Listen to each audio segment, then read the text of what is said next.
Warning, this podcast contains violence, sexuality, gore, and other horrible and disturbing things. Listener discretion is advised.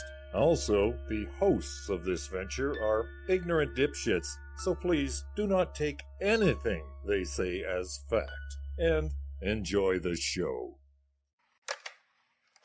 Now, are you sitting comfortably? Good. Then we'll begin.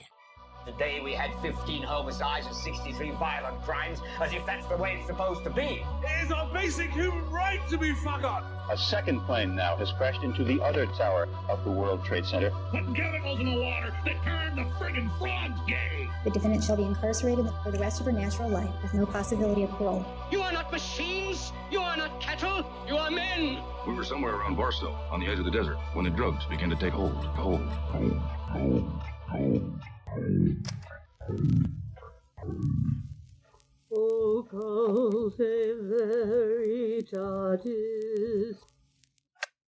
Hello, everybody, and welcome to Occulte Veritatis podcast. My name is Sage Murray, and joining me today I have... Food Gallifrey, Richard Bigley, the soundboard demon, and our super extra special celebrity guest. Hi, I'm Scott Pinkerton. I write for the Beaverton. If you've ever laughed at that website, it was definitely me. Woohoo! So today we have a super cool episode, and we are calling it Bayou of Pigs. But before we begin, I believe that we need some 10 a.m. hard alcohol. So, what's your poison?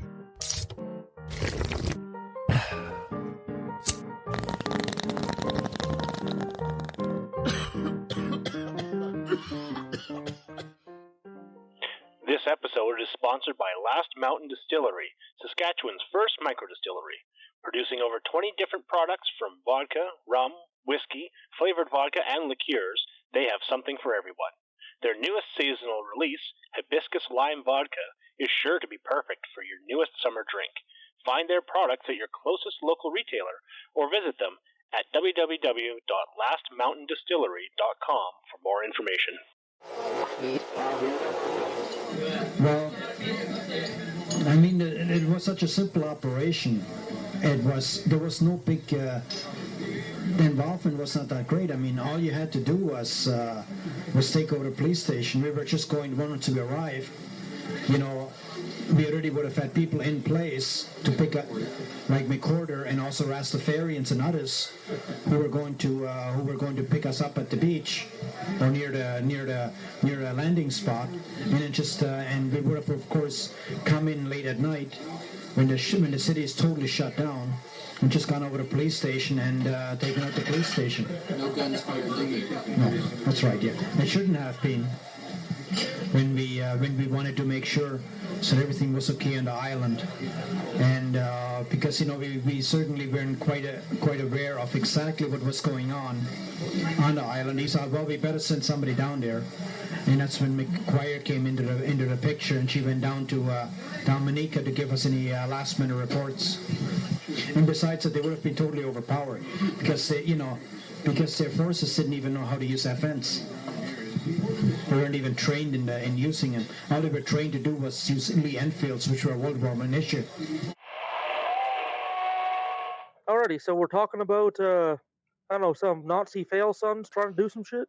Yeah, it's a wild ride from top to bottom. Actually, I found this in a book I was reading about the KKK in Canada, which apparently was a thing. So yeah, you all ready to hear about Operation Red Dog? Oh, fuck yeah. I was born ready. Oh, yeah. So Operation Red Dog, or as it is hilariously called by people who think it's stupid, and you will all agree with this, is the Bayou of Pigs. Here, I want to set the stage for everybody here. Put you're a Nazi white supremacist, and despite the white supremacy, that's in USA and Canada, your particular brand is really off-putting. So the next logical step is obviously invade and install a puppet government in a tropical country, right? The sun. It's nice. You want to go to the sun, right? When you say they were especially unlikable, does that mean like the other white supremacists didn't like them?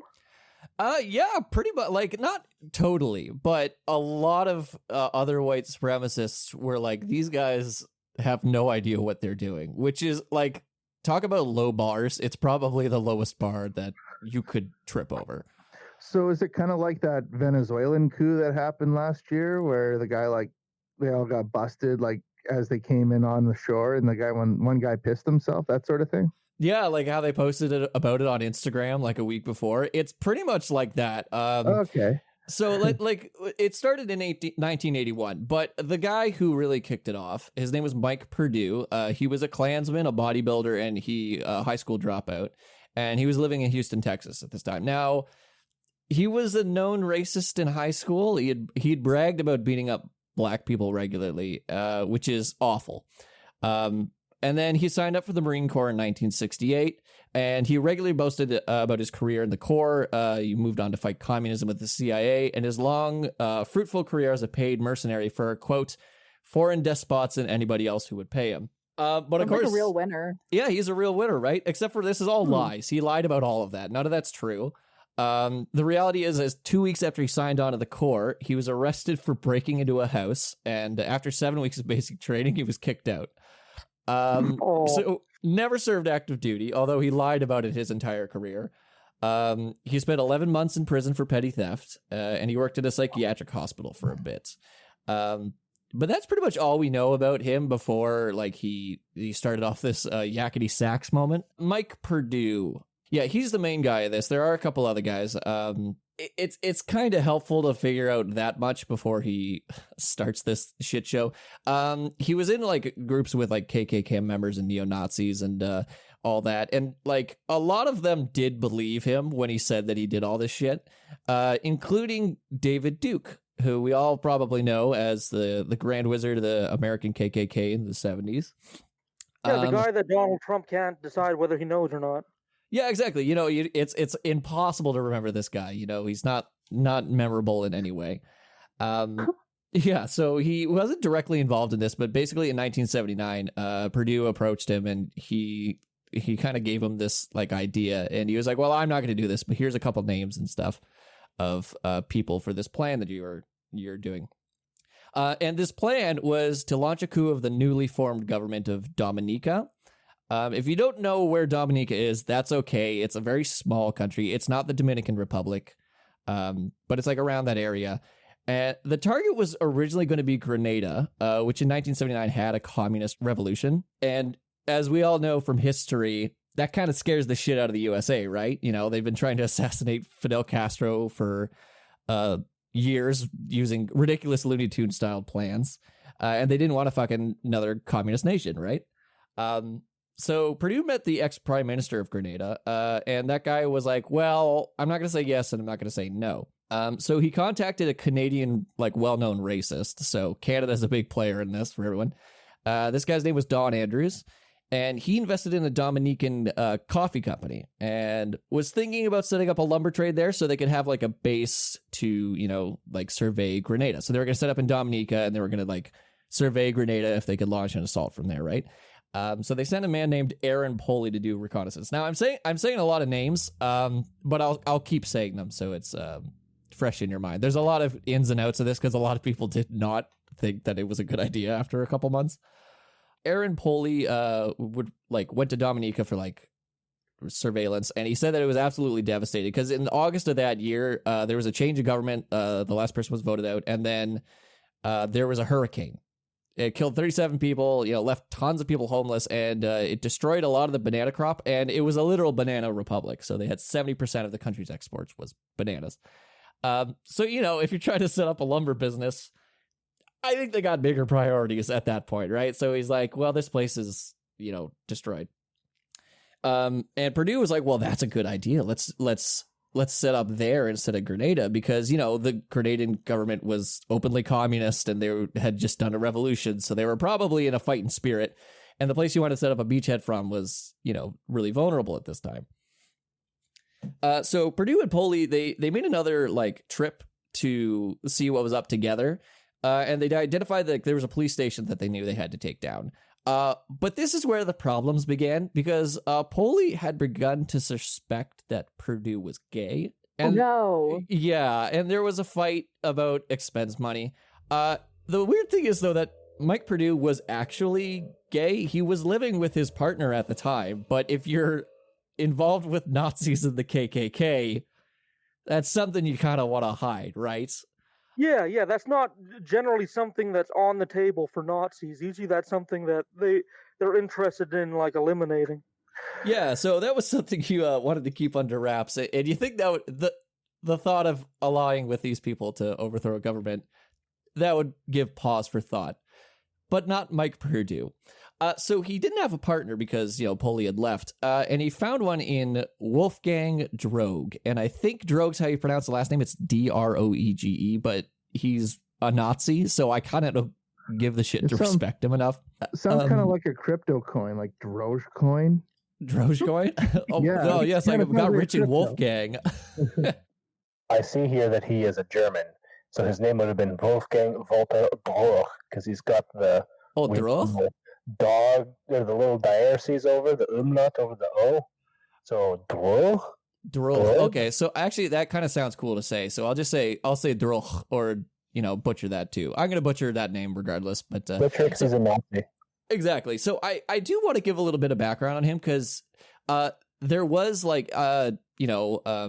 Canadian fascism. You guys did an excellent episode on it, but that was kind of like the 30s, and he was a big fascist in like the 70s and 80s.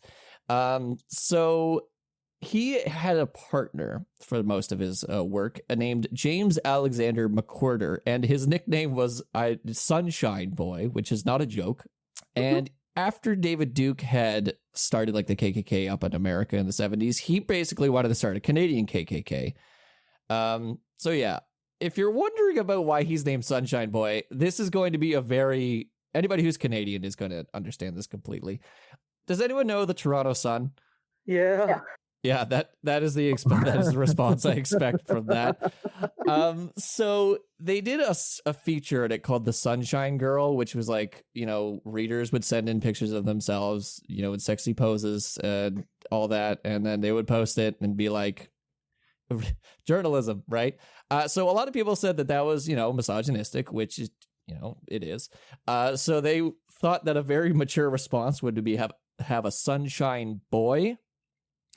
Oh, yeah. that solves the problem. Good job. Yeah, no, they absolutely acted in good faith there. So he was one of the Sunshine Boys. It was James Alexander McWhorter, and to express to people who don't know what the Toronto Sun is, how shitty they are, his picture in the Toronto Sun was next to a poster there was a black man on it, and the words were, "He may be your equal, but he's not mine." Ooh. Holy fuck. Yeah, so I have the photo. I will post it if you want. Here, let me see if I can get it in the chat. So like they like, if I'm understanding this correctly, they're basically doing Sunny Boy of the Week is like our sexy Nazi dude here, and here's some of his opinions. But yep. I'm not surprised that the Sun would be associating with Nazis though. Like that's not surprising in the least for me. Oh yeah, no, it's very on brand, especially like I don't know how deep people know about it, but I do know that in the 80s, the Sun, like the late 80s, they spoke out in favor of South African apartheid. Like this was when everybody knew it was bad. Yeah. Okay. So McWhorter, or Sunshine Boy, claims that he was originally a Marxist, but I find that claim a little dubious because his reasoning for leaving Marxism was that left-wing writing was too obscure for everyday people. So he started to read racist shit, which is not how that works at all. Oh. Well, wasn't Jordan Peterson an NDP member at some point too? Like he I guess thought he was left, and then suddenly, nope. Yeah, he read that one pamphlet that said, if you're a dick, that means leftism sucks. And then he was like, well, I know leftists that are dicks. Yeah, so. But it also happened with what was it, Dave Rubin as well? He started off with the leftists, and then now he's like a fucking idiot. I mean, I'm sure he was always an idiot and a grifter, but. Oh, yeah. Oh, hard yeah. Same deal, It's like, hey, I know both sides of the aisle, so I know what the other side is saying, but it's very see-through. Kind of like how Tucker Carlson used to be a centrist, and now he's just a shit smear. Yeah, no, he would probably fit really well in with these people, incompetent and a white supremacist, honestly. He's pretty fucking masked off these days. Like, he was doing some like great replacement, like not even like using any dog whistle or fancy. Like, he was just doing like they are replacing us rhetoric. You know? His Joker laugh, like, it haunts me to this day. I mean, I know it just came out like recently, but you know, you wake up in the middle of the night to that like laughter of his, you know, from that one where he's talking about the verdict, Chauvin's verdict there. Wow, I didn't even hear that laugh, and I think it sounds like I don't ever want to hear it, to be honest. Oh, it's haunting. Supervisors should have been called to the scene. I just think that it was excessive and it shouldn't happen. And what I'd like to say, the guy who did it looks like he's going to spend the rest of his life in prison. So I'm kind of more worried about the rest of the country, which, thanks to police inaction, in case you haven't noticed, is like boarded up. So that's more my concern. But I appreciate you coming on, Ed Gavin. Thank you. Nope, done. Yeah, so Tucker Carlson McWhorter, as he's definitely known. So this guy was in the Canadian Forces too. And Droge, how do we say that earlier? Droge, right. Druch was born in West Germany in 1949, and as you could probably imagine, his father was a staunch Nazi supporter. This may or may not have been a factor in why his parents divorced, but his mother remarried in 1963, and they moved to Toronto. So he was born in West Germany. It's like one of the last Nazis to be very proud of it. And then moved to Toronto in 1963. And then he met David Duke in 1975 there. So McWhorter and Druch basically tried to restart the KKK in Canada, which had actually been a thing in the 30s. Like, they attempted to bomb a Roman Catholic church, and they kidnapped and tortured somebody. So, like, it's not unheard of that there's a KKK in Canada. Yeah, they're pretty prominent over in our neck of the woods in Saskatchewan here too. Like, we had a couple towns that were meeting places for regular Klan meetings for a few years. Yeah, there was I actually read in the book at some point, it was like a late 20s, early 30s election where the KKK was a huge voting bloc. So that's probably the hotbed of Canada in the 30s at least, which is great. Good to hear. Yeah, socialist paradise Canada. Not so much. Now we're in 1979, and Purdue was looking for more backers in this coup he was planning, and Droge was upset at playing second fiddle to a newspaper model, so he agreed to with the plan. And they did gain some contacts in Las Vegas. They wanted to set up casinos on the island, tourism, and they would be owned by Canadians and Americans. Basically, if you know anything about pre-Castro Cuba, it'd be like a Batista-styled, like, tropical paradise, right? So this sounds like feasible at this point, but it really was absolutely full of holes. If you think about it, like a bunch of white supremacists trying to launch a coup of a non-white island nation to reinstall a prime minister as a puppet and then create corporations for all this. Like, this is a lot for three people who are not part of any government. And he tried to convince people that he was part of the State Department and the CIA, or at least they were behind it and like they knew about it, but neither of them had any idea about it at that point. The USA was focused on Grenada. They had a communist revolution, and they did later invade, right? So they wouldn't have been okay with a random group of racists trying to overthrow a sovereign government from their soil.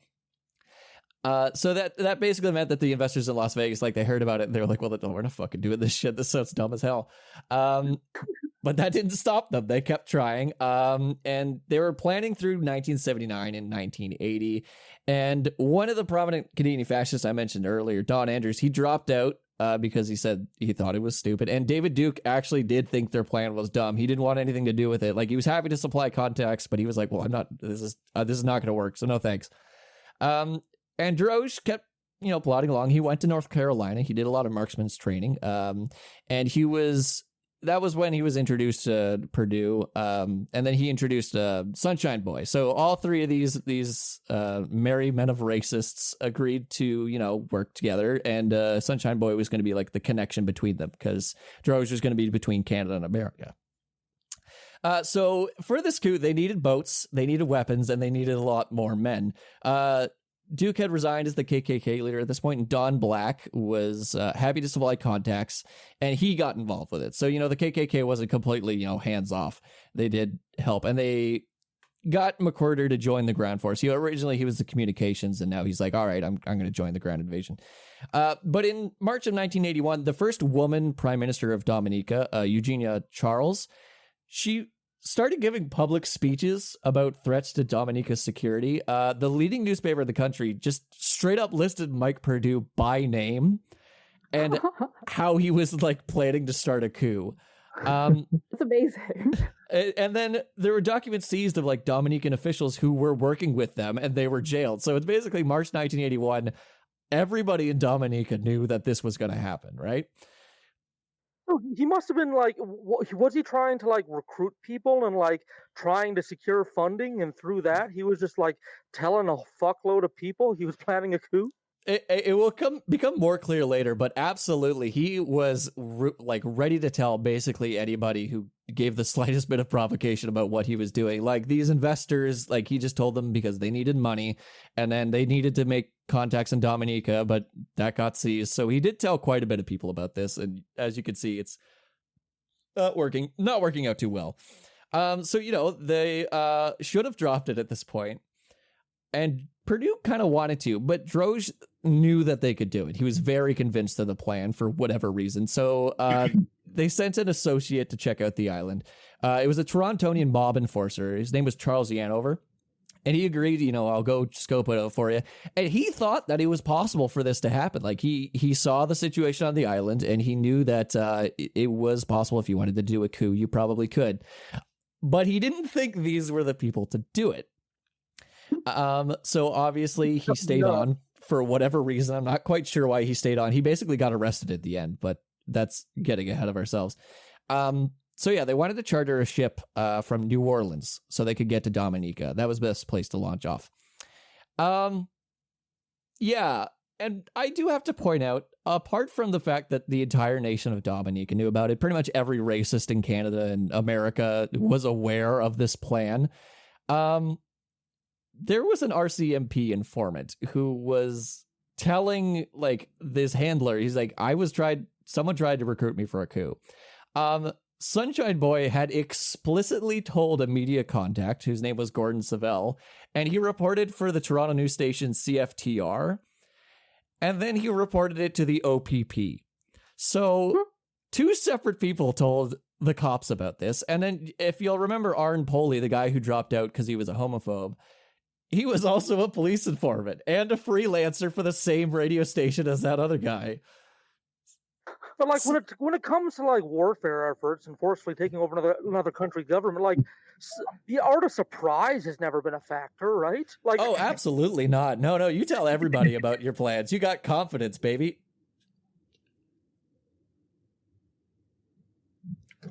Oh, absolutely. Nobody ever expects the Bayou of Pigs. So despite the fact that pretty much everybody who could have stopped them knew about it, they kept going.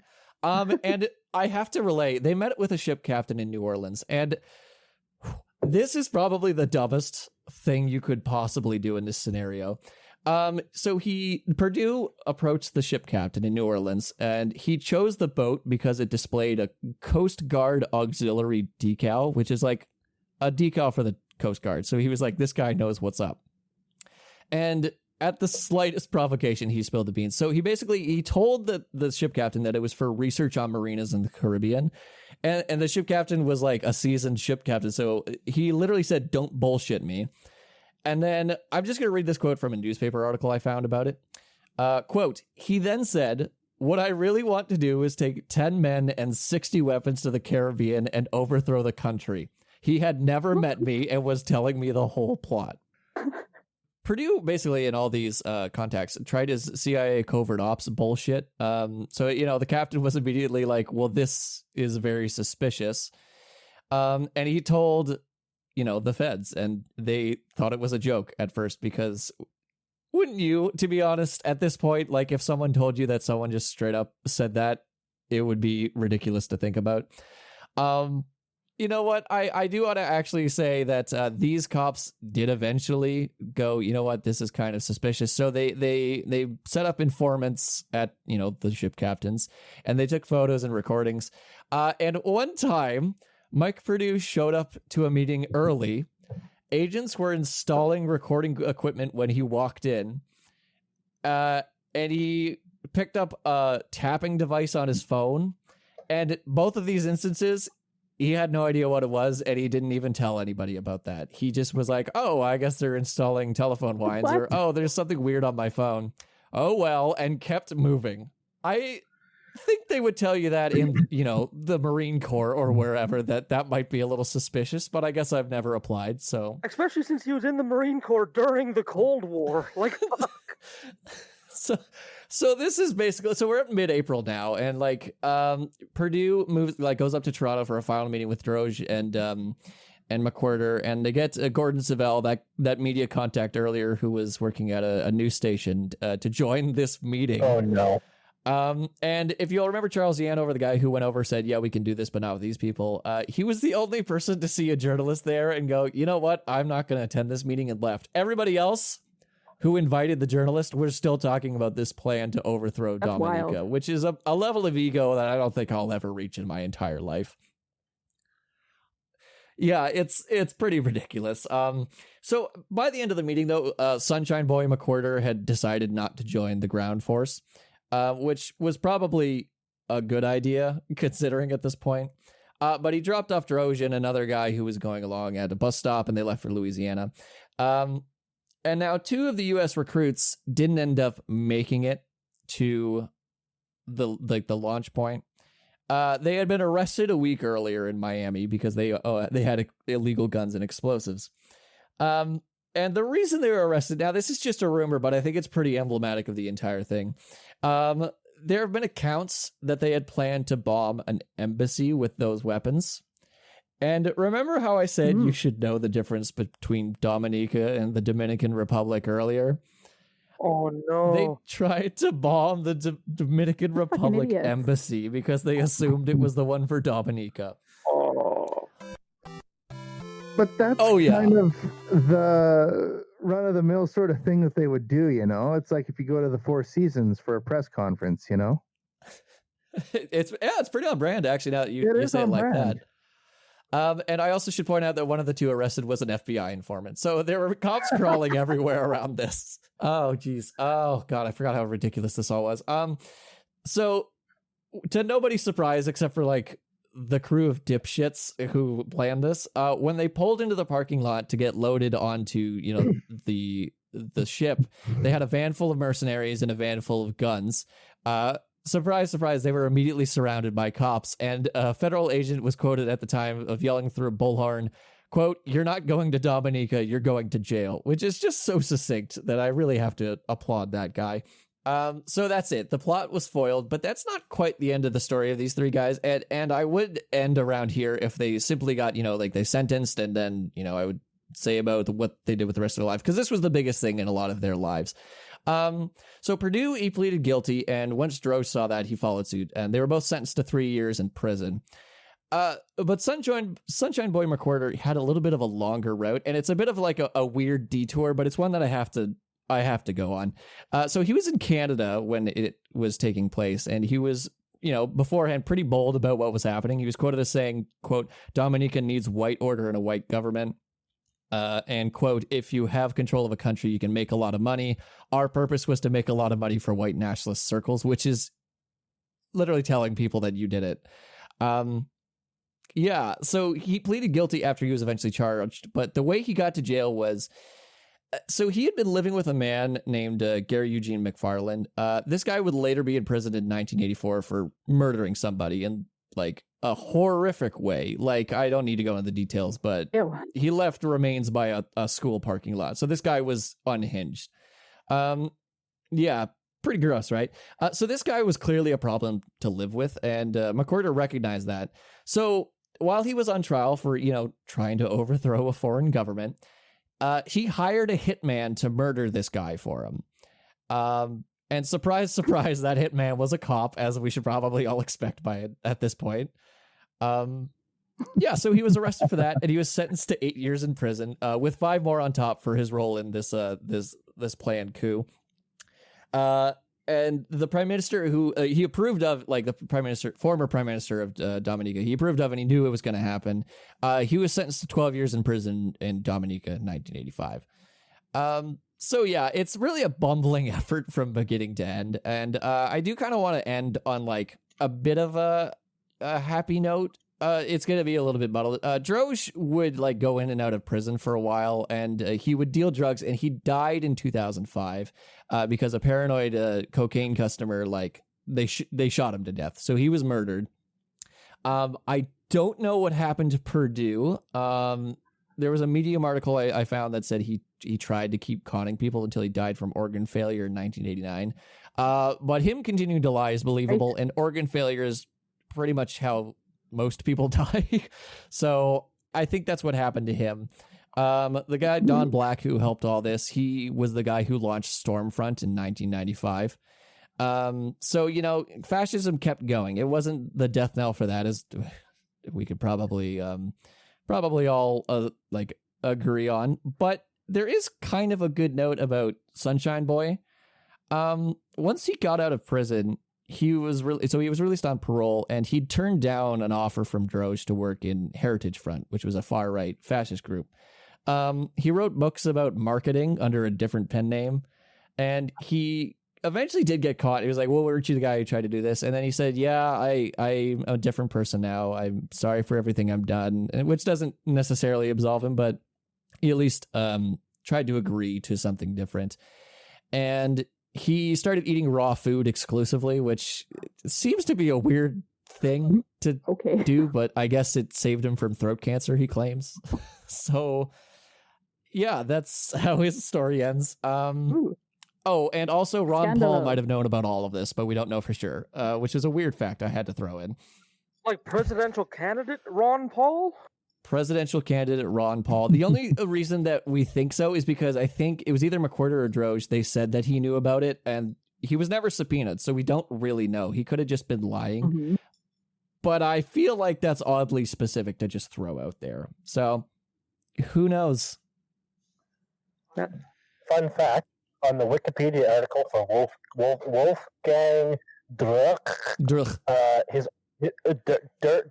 Wolfgang Durkee, his occupation was listed as white supremacist. So remember, kids, you can be anything you want to be, but make sure you should actually be it. I wonder what the salary is for that.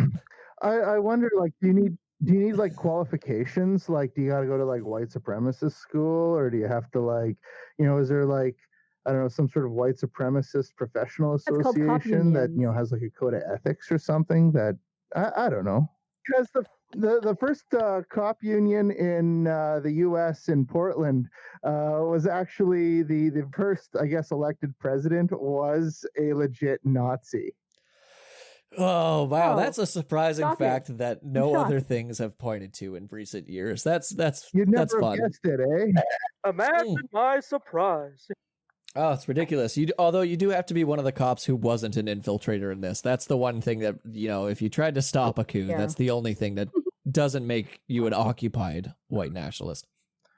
It's weird. Like a lot of like I spent a lot of time on like 4chan and like the Nazi side of Reddit and all that. Like a lot of like Nazis and white supremacists seem to want to believe that like they are efficient, like the German army was efficient. Like they believe that since they are fascist, they were efficient and had good plans and executed things in an efficient way, like the German fascist army did. But like again and again, when I hear these projects that they undertake, like even when they prepare to go on talk shows or debates or anything like that, they always seem so ill prepared and inept. Like they don't seem to have any foresight, and this just like reinforces my view of that again and again. Yeah, I think it's very emblematic of like the ego that these people have. Like especially when like Sunshine Boy was like, "Well, I used to be a Marxist, and that was hard to understand, so I just became a racist," which is like, it doesn't make sense. But at the same time, it's kind of scary that this even got to this point. Because if it was a couple more like actually competent people, we could be looking at like a white supremacist Dominica, which is scary to think about. Like thank God they were all incompetent boobs, basically. But it's a weird dichotomy. Well, it's funny that like Richard mentioned like the insurrection that took place or like attempted insurrection that took place in January, because like it has hints of that. Like, what if they weren't inept morons? Like, what if they like succeeded in capturing and killing some government officials? Like, holy shit! Oh, absolutely. Yeah, I know it's scary. Good word to put it. But at least at this time we can laugh at how like pathetic these scum of the earth are, which is, you know, at least a little cathartic. Yeah, I'm glad sometimes that their arrogance like far like outweighs their ability. Like it's nice to see them faceplant like this, you know. That's very satisfying, especially seeing government agents set up tracking equipment and then saying nothing. Well, yeah, if the country you're trying to take over is just like, yeah, we see you, and I guess we're prepared, but we're not going to put like a huge amount of effort in. Like that's got to take some wind out of your sails, right? Serge just said this whole story sounds like a world's dumbest criminals episode. It's 100% true. Yeah. Oh, absolutely. Oh shit, you guys have Spike TV up here too? It's my favorite, especially when they have the tongue impaling hour. Oh, so good. I watch Bar Rescue. I assume you still get Bar Rescue down there though, right? It's pretty much it's pretty much the only thing that's on. I love it. But it's always the same episode though. Oh, the Pirate Bar one. Episode. It's the Pirate Bar episode. That's the only one that plays. John gathers the staff to confront their pirate fantasy with some harsh reality. Hi, guys. My name is John Taffer. For the next 5 days, you work for me. It is. It's the episode. I still dream about that, to be honest. All right, so yeah, that's a bunch of racists laughing as they get arrested. I'm glad I could impart that story onto you, listener, and unto everybody here. Thanks. It was a fun time to research, and yeah, thanks for having me on. Well, but before that, just like in addition to your writing for the Beaverton, like what other projects do you have on the go? Oh shit. Well, I'm working on a video for my YouTube channel. It's under Pinko Punko. It's about the history of gun control in Canada. It's a very interesting topic that I'm invested in. I write under Scott Martin for very serious things. So if you've seen the Beaverton, it's Scott Pinkerton. That's for jokey jokes, and Scott Martin is serious things. I'm on Twitter at YouCaughtScott. And I have a one-man band project that I've been going for a while, although that's taken a little bit of a back burn considering everything else I'm working on right now. Wait, after the outro, feel free to pitch one of your one-man band tracks, and we'll put it as a palate cleanser. And make sure Hell you give us all your yeah, I'll links and pass stuff. along one I love. Hi, it's Scott. You probably just heard me talk at length for about a bunch of fascist fuckheads, but I also do other things. I have a solo project called The Tar Sands, which is kind of like a garage punk surfy vibe. And this song I have here is heavily inspired by Viagra Boys' Research Chemicals. I wrote it at the beginning of quarantine before, I was filled with tons of inspiration instead of existential dread and horror. And it's about basically how I believe that we need to legalize all drugs, have a safe supply, and, nationalize all rehab facilities and really tackle the problem of addiction and also keeping it safe for those who want to enjoy it recreationally. But that wouldn't really take care of the capitalist problem inherent in commodification and production. So, we need to have worker-owned sites with a communist mode of production here. And I think that this song gets it across pretty well while also being fun. So enjoy Cocaine Communism.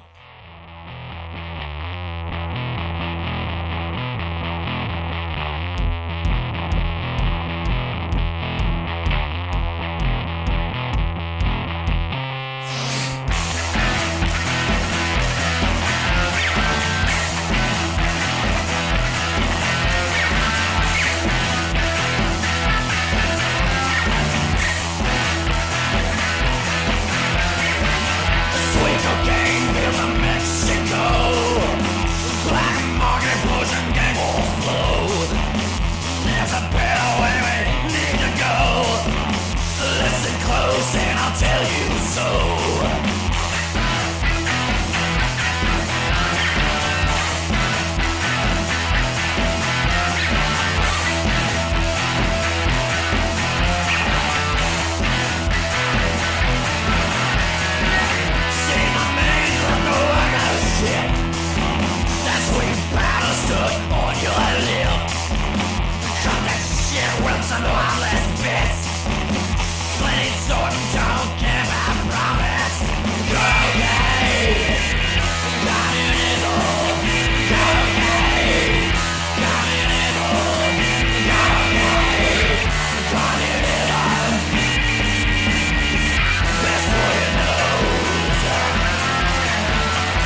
Hey, it's Ood Gallifrey. You know, a lot of times here on the after show, I advertise our Patreon, and...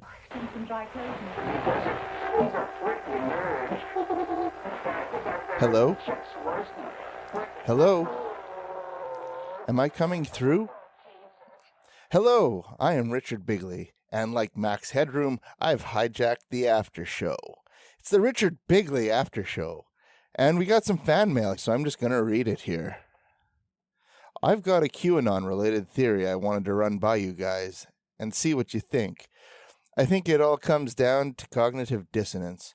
Trump has been caught doing so many things, from pussy grabbing, raw-dogging porn stars, accusations of statutory rape and sexual assault, putting Hispanic children in cages, hundreds have actually gone missing, and not to mention all the blatant racism and ignorance.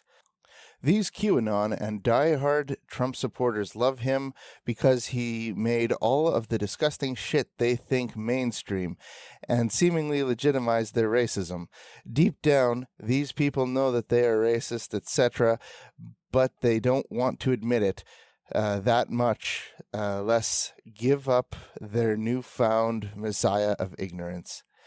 How do children often defend their actions when they've done something wrong?